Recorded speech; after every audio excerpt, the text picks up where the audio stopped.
माँ बाप ही भगवान है। अरे माँ बाप ही गुरु है। खमा मैंने करो पहलो गुरु है माता और पिता।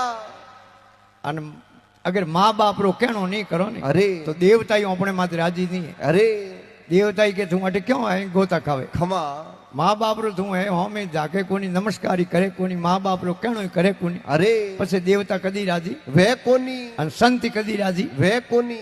इन वास्ते माँ बाप ही भगवान है। खमा मात पिता री सेवा करनी हो तीर्थ गंगा मातरो। अरे लिखियो भी खमा माता है गंगा अरे पिता है द्वारका द्वारका भाई थोरो है भगवान अरे घर की स्त्री है लक्ष्मी लक्ष्मी ए चारों घर में धोम ए चार ही धोम गिरे। अरे माँ खमा बाप खमा मोटो भाई अरे और अपनी लुगाई खमा ए चार धोम है। अरे लुगाई एक लक्ष्मी है खमा लक्ष्मी स्वरूप है। अरे गरोदनी लुगाई दोतिया करता हुए नहीं हाँ तो उठे लक्ष्मी